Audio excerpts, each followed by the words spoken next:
What is going on, everybody, and welcome to this week's episode of the Huddle Within Podcast. Happy New Year to everyone. Hope you guys had a lovely Christmas and New Year break. We're all back at work now, given that it is the new year and we've had our 2 weeks. But I'm currently in a different location, as you can tell, in Spain at the moment. So I'm just in the girlfriend's apartment, but still recording podcasts. It's a new year, so we can't not start off the year with a Huddle podcast. So really excited to get this out for you. It's another sporting news, and there is a lot to talk about, and particularly one thing that we'll get to for sure. But before I do that, just want to again thank you guys for tuning in once again. If you do like the podcast, please subscribe wherever you do listen. If you can leave a 5-star review, that'd be greatly appreciated as well. But yes, for the next couple of weeks, going to be in the little Spanish studio, I'll say. Or in the apartment. It's not really a studio, obviously, until I get back. So probably the next 2 or 3 episodes will be here. And most of it will be on the latest and greatest sporting news. And I hope to come back refreshed, rejuvenated, and excited for a new year with more content and stuff that you guys will get around as well. But again, thank you for being with me in 2025. We're moving on to 2026, hopefully bigger and better things for the podcast as well, and for everything we talk about this year too. So it goes a long way for your support. Obviously, takes us to a position where we can obviously put content out that is great and content that you love as well and everyone else loves. But we'll get straight into it. And it happened this morning, Spanish time.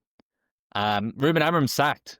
And I put a small little reel on my initial reactions. I wanted to get something out as soon as I could, just because obviously it was such big news and quite unexpected. And I wouldn't say unexpected in a way where I thought Amorim, after his press conference, probably indicated that he was going to leave or he was going to get sacked, but just unexpected in the way that United actually had actually did it. No, I wouldn't say I have the guts. I don't have guts, but actually did it, because we saw Jim Radcliffe do a press conference about 3 months ago saying that Amorim's going to stay his whole 3 years. We've seen Ruben Amorim obviously not perform well. Is it all his fault? Probably not, but nevertheless not perform well. We've seen lots of things, but we did not expect that United would go in and sack the manager, and not because of the fact that he spoke against the Glazers, rather than actually being a performance, or the reason that it'd be because of the performance of Ruben Amorim. So let me make that clear to you. For anyone that thinks that Ruben Amorim got sacked because of his performances, it is a load of shit. The reality is he got sacked because he went into the press conferences after the game, basically called out the Glazers, saying that he hasn't been backed, he hasn't been supported, which he hasn't. He hasn't received any indication that he's going to get any players in Jan. They've been told to change the system, everything and all this. The fact that you've hired him to play his system was the reason why you hired him. Anyways, they complained and they weren't obviously happy, or Ruben complained and they obviously weren't happy with the fact that he came out publicly and called out the Glazers, and called out the ownership, and called out Omar Barada, and called out Jason Wilcox, and all those fucking idiots that are running the club at the moment. And we're on another cycle. We're in another circle. Like, I can't sit there and be excited for what's going to happen. I can't say that Amorim being sacked is the right decision, because at the end of the day, Amorim got sacked, right? When has this not happened before? We've had a Dutch manager get taken over by a Portuguese manager, and they got sacked. So I'm talking Ten Hag in the past, to Ruben Amorim, and then before that, Van Gaal to Jose Mourinho.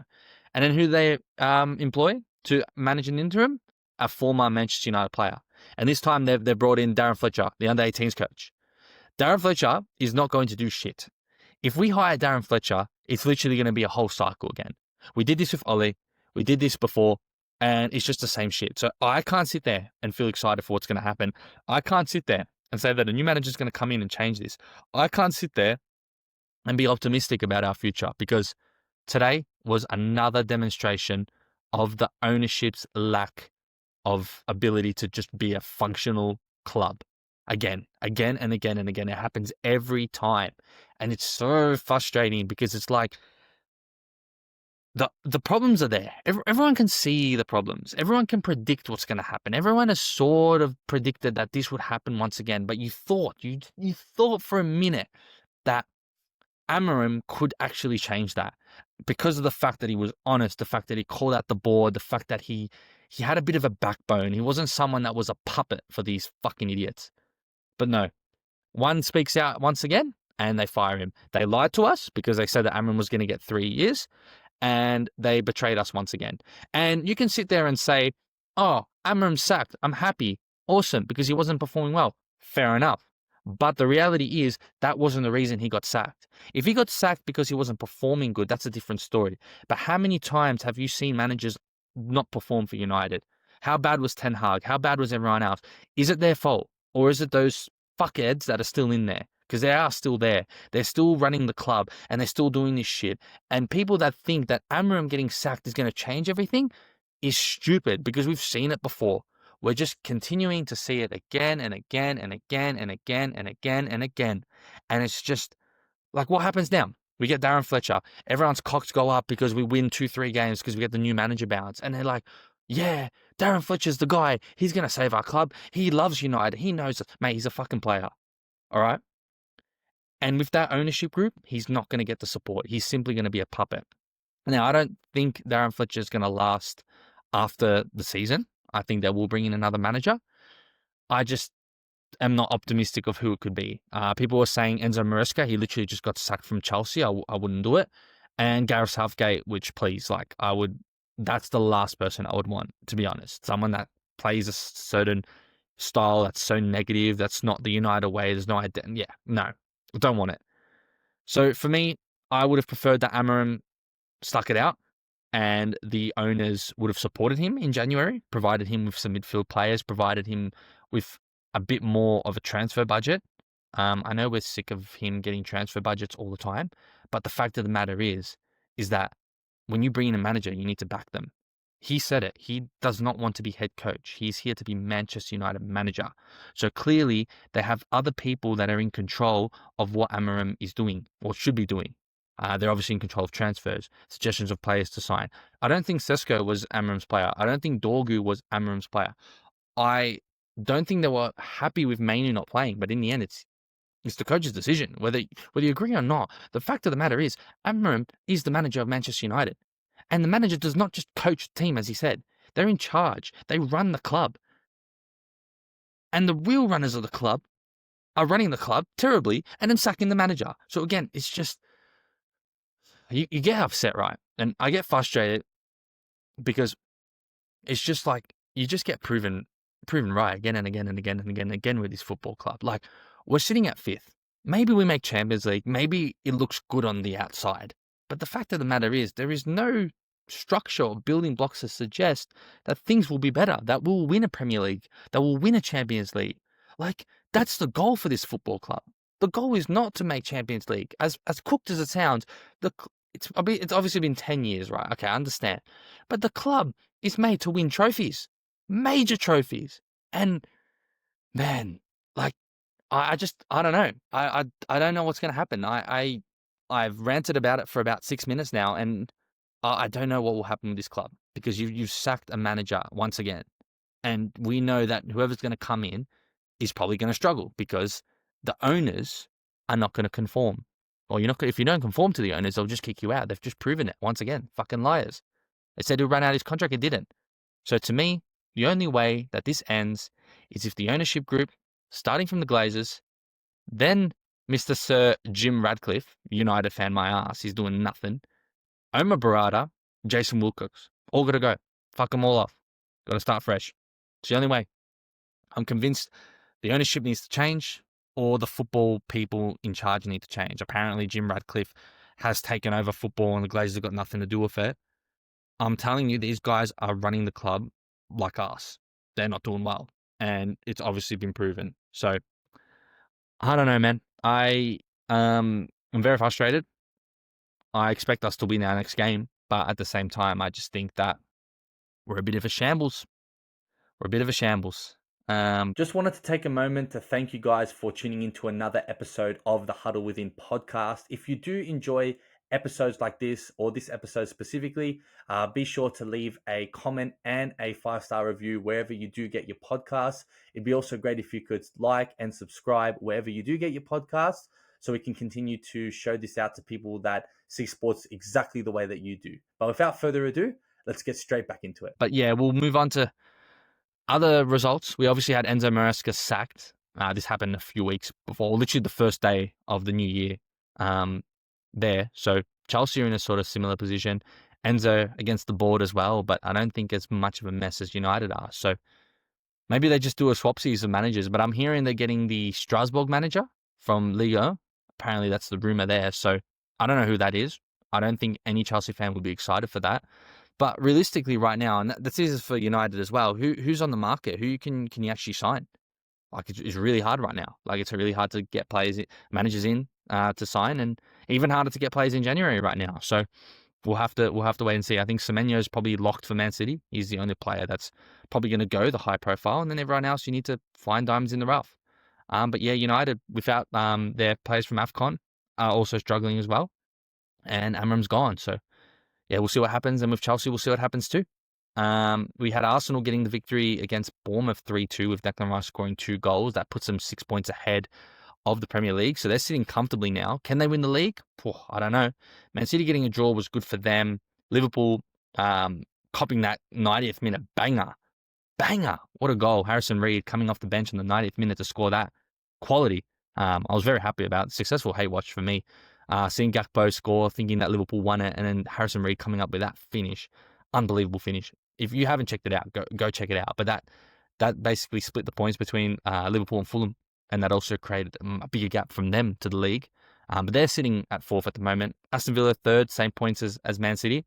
Looking very comfortable for a Champions League spot, which is great for them. And Ollie Watkins has hit some great form, which is going to be very exciting for England fans because they probably need a goal scorer other than Kane. So Watkins is making a good case to be England's second striker, and I'm sure he'll probably get selected based on his form. But I think even if it cuts back, he will. And yeah, that's how the race is going for the title at the moment. Man United and Chelsea are probably going to be fighting for 4th, unless a team like Sunderland come up and continue to just perform. They get another draw against Tottenham. They're doing really well. Brentford are fighting for Europe too. How good's Igor Thiago? Another hat-trick. He's unbelievable. Brentford just know how to find strikers.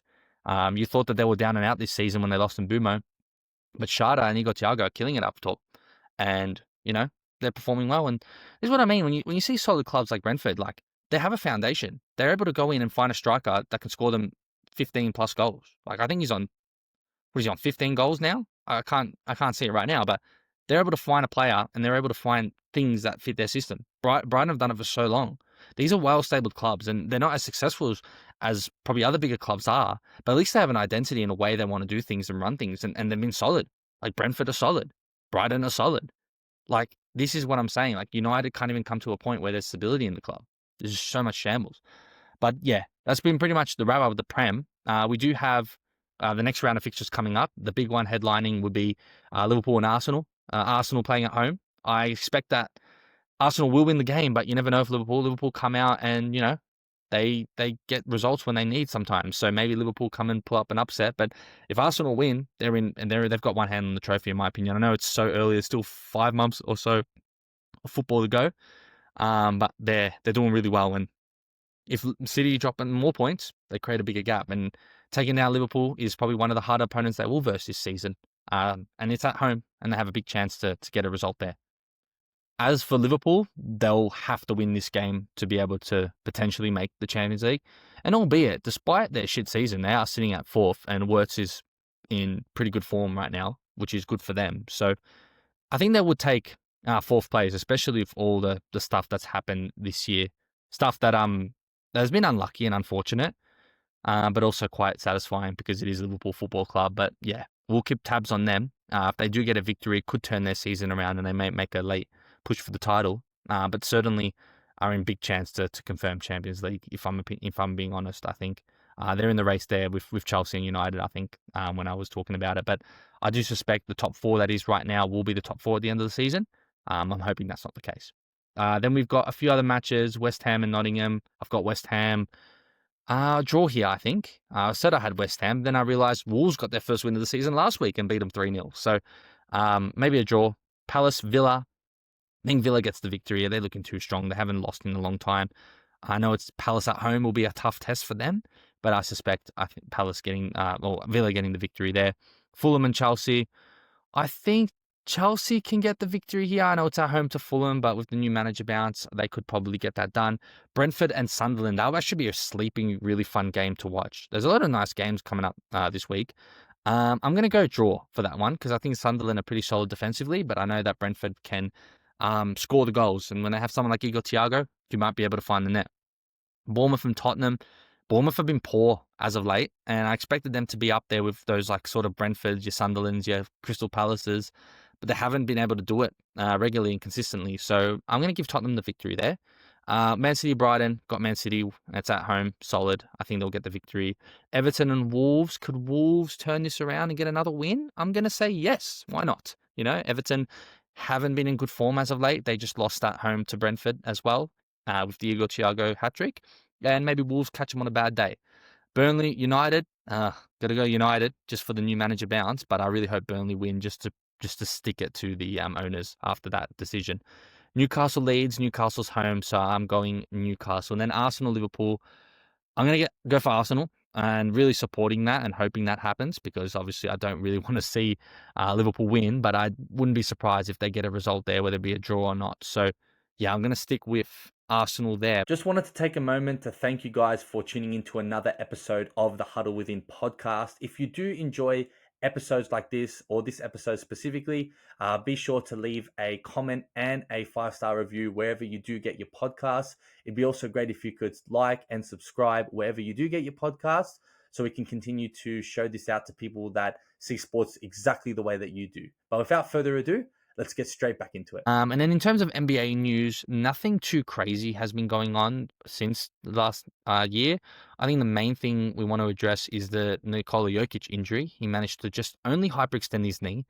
Was scared that it was going to be an ACL tear or something significant that would put him out for the season. But fortunately, he's only going to miss maybe 1 to 2 months. So that's really good news for the Denver Nuggets and really good news for the league overall because I think Jokic is just simply a machine.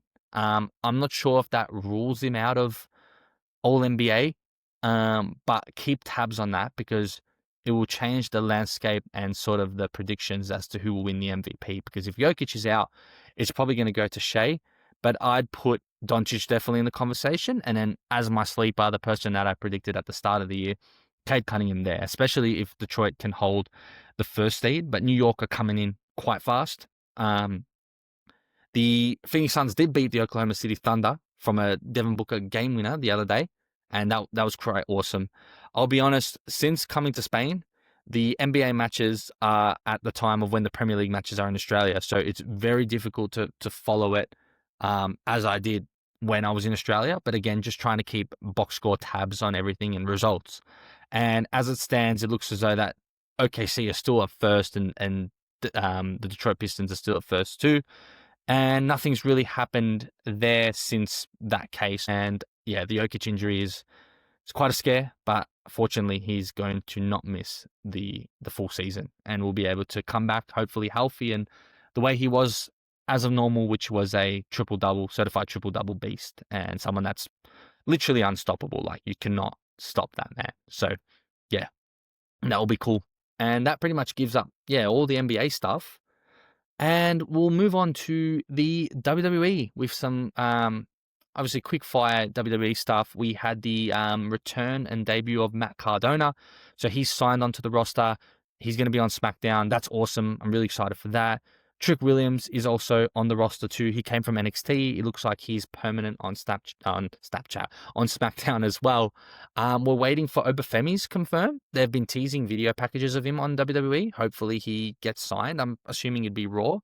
And then I'm hoping Javon Evans gets a gig too because he's been killing it. He's fighting up on Raw this week as well. So maybe they sign him. But I think Raw's going to announce a few signings on tomorrow's episode, which is going to be a Netflix Stranger Things special. It's been a year since Raw was acquired by Netflix, so they're doing an anniversary PLE sort of type with Raw. We have Bron Breakker taking on CM Punk for the World Heavyweight Championship. We have a few other title matches as well. I think Maxine Dupree takes on Becky Lynch as well. So it's going to be really exciting, this Raw. Hopefully Triple H doesn't overhype it as he normally does. But We're waiting for Bron Breakker, CM Punk, to determine who the champion will be.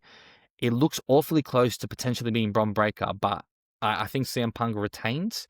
But again, I'm excited for that one. I'm keen to break that down next week when we get the results there.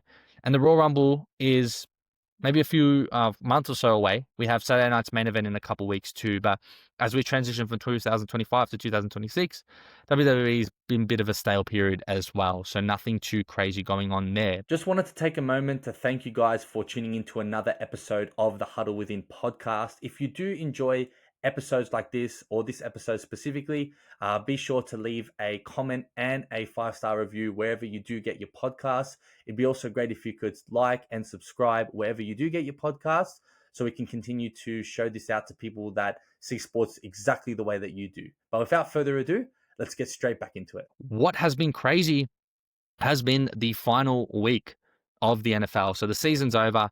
We're going straight to the playoffs. And look, I can't help but talk about the Pittsburgh Steelers and Baltimore Ravens match. We had a field goal miss from the Baltimore Ravens to get themselves out of playoff contention and give Steelers the division.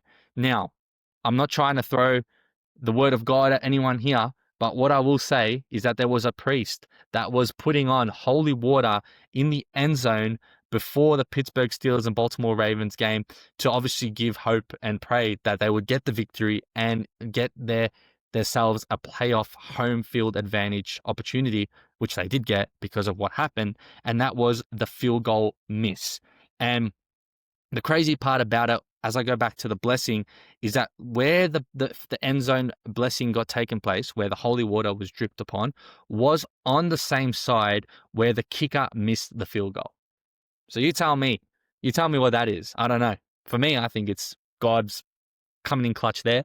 But be it all as you will. For you, it could be just him missing a field goal kick, but I don't believe that it isn't. So again, that was awesome to see. Again, a blessing from a priest, and then that happening. That's pretty cool. But before that, we did have a field goal miss from Pittsburgh Steelers, who had the opportunity to, at least if they conceded that field goal, go to OT. So Baltimore really had a chance, and they actually blew it. And yeah, they're not happy, the Baltimore fans, and I don't condone the abuse that the kicker's been getting on Instagram. It's quite disgusting, if I'm honest, because again, I've spoken about abuse to athletes. Like, he's not trying to miss it on fucking purpose. But some of the comments, and you can go see it yourself, but he posted a photo of his missus, I think, getting engaged, and then people were just saying like the most outlandish shit ever, and it was simply disgusting. I think it's not on. But Lamar Jackson was obviously distraught about it. So that was, yeah, unfortunate for him, because I feel like he gets screwed over by his teammates, unfortunately, all the time, which is a bit of a shame. But yeah, it is what it is. And then we had Myles Garrett getting the all-time regular season sack record. He got it in like the last 5 minutes of the game between the Browns and the Bengals. They got the victory too, but it was all about Myles Garrett getting that sack. A historic moment. What a player. I think we need to free him. Myles Garrett needs to be free, if I'm honest. So, yeah, Myles Garrett got to get out of the Browns ASAP, if I got to be quite frankly honest. And then we had the NFC South, where we had two teams that were out of playoff contention that were the ones that were going to determine who was going to get out of their division. The Saints took on the Falcons. If the Falcons won, the Panthers would go and take the first seed and get the home court advantage and play in the playoffs. If the Saints won or tied the game, the Buccaneers would have went through. So the Buccaneers were obviously supporting the Saints, which is their division rival, and the Atlanta Falcons were supporting the Carolina Panthers were supporting the Atlanta Falcons, which were also a division rival. So two division rivals supporting the other two divisional rivals that are not contending for playoffs, but determine who goes into the playoffs. That is the NFC South for you. It's the worst conference or division in the NFL. It sucks. The team that went through was 8-9, by the way. So just put that into perspective. They get home field advantage as well. And yeah, the Atlanta Falcons won and gave the Panthers the opportunity to qualify and win the division as well. But that's not going to happen next year, because I'm telling you now, the New Orleans Saints are going to have a better record than the last 3-4 years of all these NFC South teams and win the division and kill it, because we have a man named Tyler Shuck, who should be and hopefully will be the offensive rookie of the year, because he's just unbelievable. We found our quarterback, and I said it last time, Tyler Shuck is the man. I'm extremely excited for next year. I'm glad we picked up a few wins. I know people would have preferred to get a lower pick, but we end up getting pick 8, which I think is pretty good. Got a few wide receivers that we could get, Malachi Lemon, a few other guys, maybe some defensive ends as well. I'll have to really look into the draft. We'll go right into it, obviously, when we get closer to that. But yeah, really exciting times for the NFC and for the New Orleans Saints. We also had other games that didn't really determine much, so not going to really talk about them too much, but essentially the Seahawks and if I can get it up, the Broncos take out both conferences and the first seed, so they get a bye week, and we have the NFL playoffs coming to us very, very soon. So as I get off the fixtures, I will mention which games are coming up. It is the Bears and Packers first off. Then we've got the Panthers and the Rams. We've got the Jaguars and the Bills, the Eagles and the 49ers, the Patriots and the Chargers, and the Steelers taking on the Texans. So, yeah, really excited for this one. I'm going to go the Rams for the first match against the Panthers. Bears and Packers. Give me the Packers. I know it's a hot take, but I think the Bears are a regular season team. I don't think they're equipped for the playoffs, and that match is too big for them, unfortunately. It's going to be an exciting one. I'd be really keen to watch that, but it's at 2 a.m. in the morning, so it might be hard for me to get onto that one, but I'm going to go the Packers. The Jaguars taking on the Bills. I got the Buffalo Bills. I think the Josh Allen is just too strong. The Eagles and 49ers. I'm hate watching the shit out of this for the Eagles. I'm going for the 49ers. I hope the 49ers can get it done. We've got the Patriots and Chargers. Patriots should get the victory there. And the Steelers taking on the Texans, where I expect the Texans to get the victory. Their defense has been too strong. Maybe after the first round, I'll get TJ and Kenny to break it down for us. That'll be exciting. But yeah, that pretty much wraps up all the sporting news for this week. And you've listened to another episode of the Huddle Within Podcast. Again, thank you very much for tuning in. Apologies for the unconventional studio and what you're looking at. But I mean, you've been looking at white walls anyway, so I don't think this is too bad. But we'll continue to put out episodes every single Wednesday morning as I am still here and as I continue to do this podcast. And yeah, again, your comments, your likes, your subscribes, your reviews, all your input is just greatly appreciated. And yeah, love that you guys are listening and hope you guys have a really good 2026. I'm very excited for this year. I think this year is going to be a really good year for myself and the podcast as well. So yeah, the sport is looking amazing. We're getting close to some playoffs for NFL. AFL is coming up in 2 months, so that's going to be awesome too. So lots of sport to break down. But again, thank you very much for tuning in, and I'll catch you guys next week. Cheers. So that's a wrap for this week's episode of the Huddle Within Podcast. I appreciate you for tuning in and being part of this community where we go beyond the game and into what really matters. If this episode resonated with you, make sure to subscribe, leave a review, and share it with someone who sees sports just the way that we do. And hey, I'd love to hear from you. Connect with me on my social medias, which will be linked below. Send in your thoughts and even be part of a future episode. Until next time, keep that passion alive, stay in the huddle, and remember, it's always deeper than the game. Cheers.